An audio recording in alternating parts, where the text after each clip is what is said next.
On October 8th, 2022, Ye would tweet out the following. I'm a bit sleepy tonight, but when I wake up, I'm going DEFCON 3 on Jewish people. The funny thing is, I can't actually be anti-Semitic because black people are actually Jew also. You guys have toyed with me and tried to blackball anyone who opposes your agenda. That was really bad. And after this, it would only get worse. It was announced that an interview with Ye on LeBron James's podcast, The Shop, had been canceled because of hate speech that he had said. To this day, this podcast hasn't been shown, and it's not exactly clear what he said on there. But a few days after, Ye would go on to feature on another appearance on the Drink Champs podcast hosted by Noriega. And yeah, this is the outcome of that. Get used to that. Paparazzi taking a picture of you, you ain't getting no money off it. Right. You just get used to getting screwed by the Jewish media.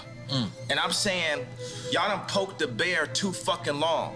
When I wore the White Lives Matter tee, I had 4 SoFi Stadium shows. They canceled my shows.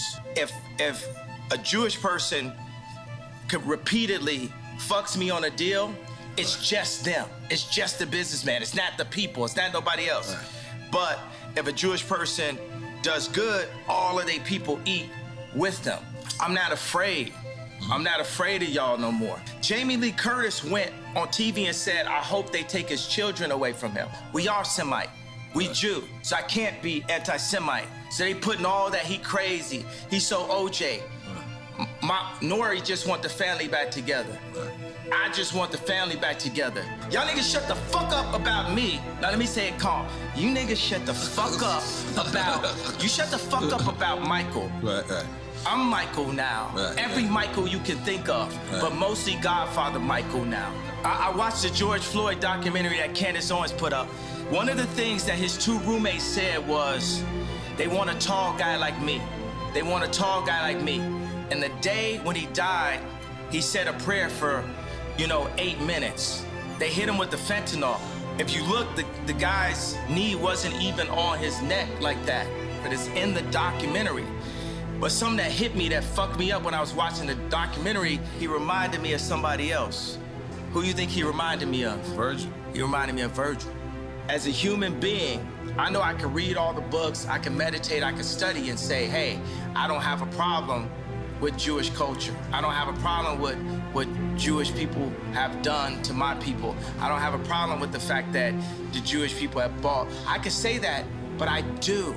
And I own my right, and I own my anger. And I'm gonna keep that anger as an energy to wake me up until it changes. I said DEFCON 3. What I wanted to say, what I meant to say was, no one's afraid of the Jewish media mob, which it is, right? My dad was like, I feel where you coming from, Ye. I understand, but you gotta be more sophisticated with your words. With this, Ye had pretty much burned every bridge he had left. And now he would lose all of his endorsements, and every company that had him signed dropped him. He lost billions of dollars and was taken off the Forbes billionaires list. And it's almost comical that the only song that he came out with during this time is a track titled Burn Everything. You would think that it couldn't get any worse, but it does.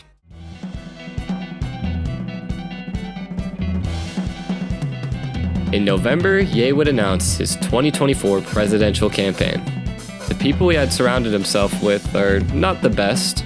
The main people he had helping with his campaign was anti-feminist, banned YouTuber, and cuck Sneeko, controversial political commentator Milo Yiannopoulos, and alleged white supremacist neo-Nazi Nick Fuentes. Ye would soon after go on his next podcast, and which was really the only place that would platform him. On December 22nd, 2022, Ye would go on the highly controversial InfoWars, hosted by Alex Jones. Exactly, so I'm in control of my image now. It's no longer the people that froze my account. It's no longer the people that threatened me. We've got past the threats. They tried to throw me in jail for the truth. A mission right now to save our families from social media, from Zionist control, and bring Jesus Christ back to the forefront. Well, that's right. You're not Hitler. You're not a Nazi. You don't deserve to be called that and demonized. Well, I see good things about Hitler also. I love everyone, and Jewish people are not going to tell me you can love, us, and you can love what we're doing to you with the contracts, and you can love what we're pushing with the pornography. But this guy that invented highways, invented the very microphone that I use as a musician, you can't say out loud that this person ever did anything good, and I'm done with that. I'm done with the classifications. Every human being has something of value that they brought to the table, especially Hitler. How about that one? Ari Emanuel, how you like that one? Schwarzenegger said he loved Hitler. They gave him an award. I'm just saying, I don't like Nazis, and I don't like what some of the mafias are doing either. I like Hitler. Hey, yay, right after this, I'm going to say you're crazy. I'm going to take your family away from you. We're not done with you yet. You cannot cause free thought. We have to control the history books. We have to control the banks. And we have to go and kill people. Also, you're in the pedophilia. And the Nazis, in my view, were thugs that shut people down, did a lot of really bad things. But they did good things too. We're going to stop dissing the Nazis all the time. Okay, and you got a little bit of the Hitler fetish going on. It's not a fetish. It says why people are evil Nazis, so, I mean, I disagree with both statements, but I get the pros. I don't like the word evil next to Nazis. I think we need to look at... Oh my goodness. Just because you don't like one group doesn't mean the other. But look, I love Jewish people, but I also love Nazis. And he didn't kill 6 million Jews. That's just like factually incorrect.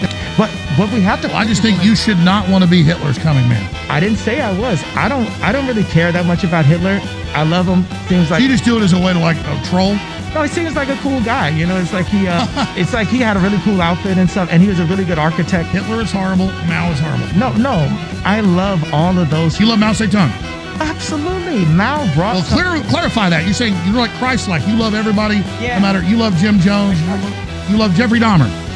Absolutely. Like, I'm tired of hearing I'm a Nazi. I'm really, because I'm not. But I think by them falsely accusing people, some people are going to become Nazis. I am. Now what? I am. Now what? Now I'm a Nazi, Ari Emanuel. Isn't that what it said? I'm gonna do a little outro here. Ye has said some terrible things, spreading false information and hate speech, but I wanted to show how Ye got to this place. To me, Ye had experienced so much loss and had burned so many bridges that it came to a point where he just didn't care what he had to lose and said anything that came to his head. He's also the type of person that when you tell him he can't do something, he can't say something, he will do it out of spite, whether it be racism or something crazy. He's not just somebody who's pure evil though, or someone who's filled with hatred. Normally Ye would use his pain and make art out of it that would connect to different types of people. But instead he took his pain out on everybody and didn't care about the consequences for it. Hurt people hurt people. Was some of the things Ye said taken out of context? Yes. Was Ye mistreated by people around him and misrepresented by the media? Yes. Did people make up false headlines without real or reliable sources? Yes. And although Kanye did say he likes you-know-who, in that same interview he also says he likes Stalin, Mao, and Jeffrey Dahmer, so can you really take anything he has to say in that interview seriously? All valid points, but let's look at the facts. Ye spread hate speech that led to people buying into false conspiracy theories and empowered white supremacist and neo-Nazi groups to spread hate toward Jewish people and others. Despite any defense you may give, these are undeniable facts. Hopefully in the future, Ye will have a better relationship with his family and friends and be able to show his creative side without being held back by anybody. And hopefully he starts a redemption arc for himself in the future. But this is a story I wanted to tell, and thank y'all for watching. Waking up till I can't do this anymore, text. And the Bible said I can't have any more sex till marriage. No drip till